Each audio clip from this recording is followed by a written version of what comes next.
Hello mga kabanaba, so I'm back. So pagpasensyahan nyo na, never na ako magapwersa-pwersa ng aking buses. So for today's video mga kabanaba, so yun, magkakwentuhan lang muna tayo dahil may mga nag-comment din kahit papano sa survey ko kagabi na kung magbablog na po ba si kabanaba nyo. Yes po, sisikapin ko pong mag-vlog na uli. So yun, may mga pasensya na po kayo, may mga babaguhin lang ako sa aking vlog. Katulad ng masyadong i-entertain. Wag po kayo magtampo mga kabanaba, gawa ng siguro hindi na masyadong kwela si kabanaba nyo na sabing mag-ano yung sabing sasagad-sagarin ko yung busis ko mga kabanaba. Kasi gawa ng yung dahilan nga po, pag once na nasobrahan po ako ng saya ng kakasalita, yun, napansin ko po, yun na naman, namamaga na naman po yung aking lalamunan. So yun po mga kabanaba, may mga dapat lang akong baguhin sa aking munting vlog. So yun, naway maintindihan yung mga kabanaba, basta ito po tuloy-tuloy lang yung aking pagbablog, ito tuloy-tuloy ko na po.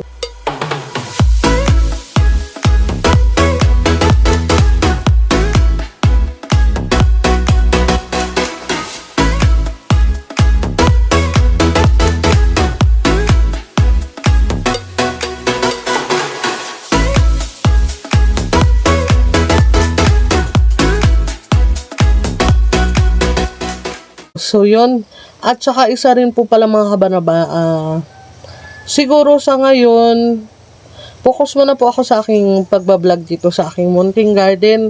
Hindi muna po ako makaka-explore sa iba-ibang lugar, gawa ng tinututukan po talaga namin yung aming munting garden. So yun mga kabanaba, kung nakikita nyo, may kubo na nga po dito si kabanabang Kuya Manny, although na hindi pa tapos, gawa nga ng talagang sinagad-sagad sa busy mga simula nung nakaraang buwan pa, kaya hindi pa ito natatapos mga kabanaba.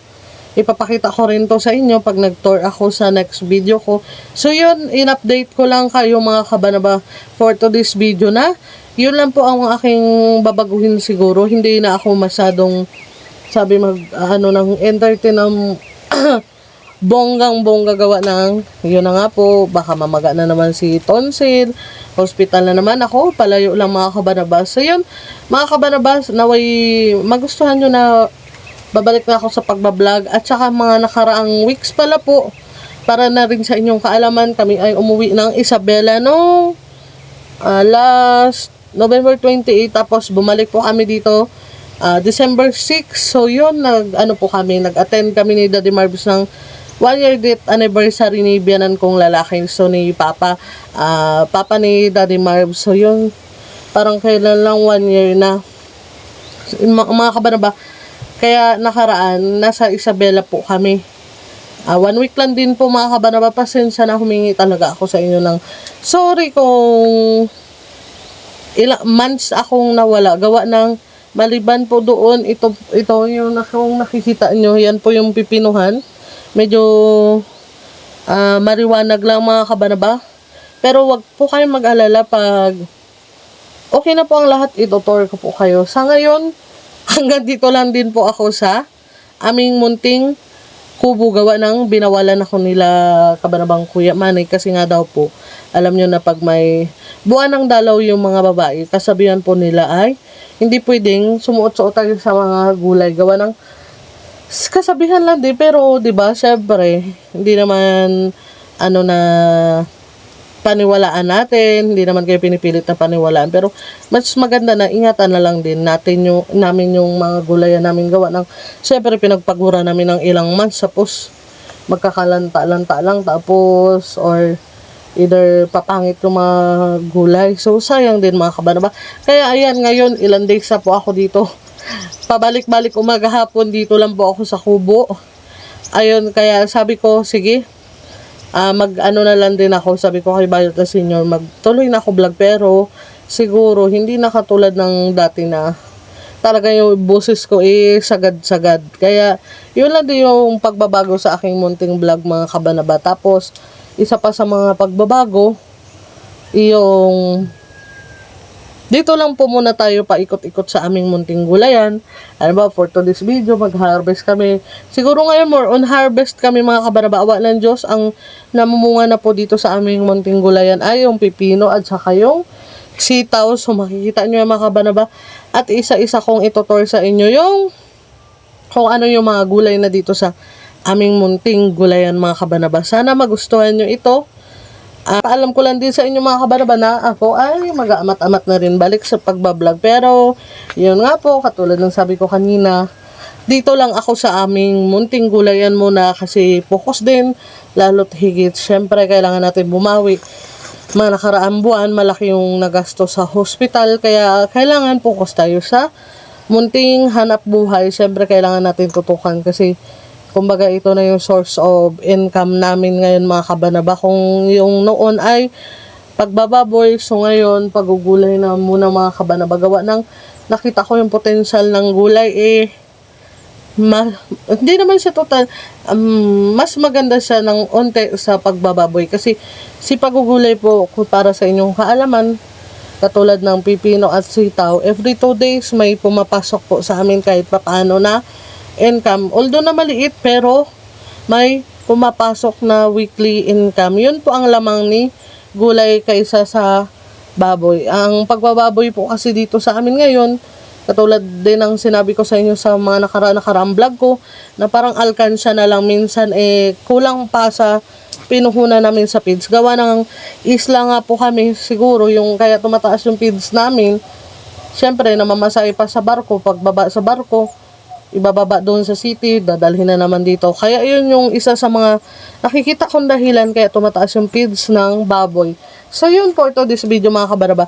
In-update ko lang kayo na amat-amatin ko na magbalik sa aking pagbablog. So at saka isa rin pala mga kabaraba. So ito na nga. Ano ba yung dating trabaho ni kabanaba na sinisikret niya? So yun mga kabanaba, ako ay isang dating kagawad ng barangay namin mga kabanaba. So, appointed lang ako mga kabanaba, hindi ako elected. Gawa ng, pumalit po ako sa nanay ko, di ba sila nanay po, pumunta na ng ibang lugar. So, yun, inappoint po nila ako. Maraming salamat pala sa council ng barangay Aribungos na nagtiwala sa akin ng 4 years. So, 4 years po ako naging kagawad mga kabanaba, di ba? Sabi ko nga sa inyo, secret lang kung anong dating trabaho ko. So, yun. Awa ng Diyos mga kabanaba, naging kagawad po ako ng 4 years. So, yun mga kabanaba, kaya ngayon malaya na si kabanaba nyo dahil hindi na po ako nag-file. Isa rin po sa mga dahilan, gusto ko muna pong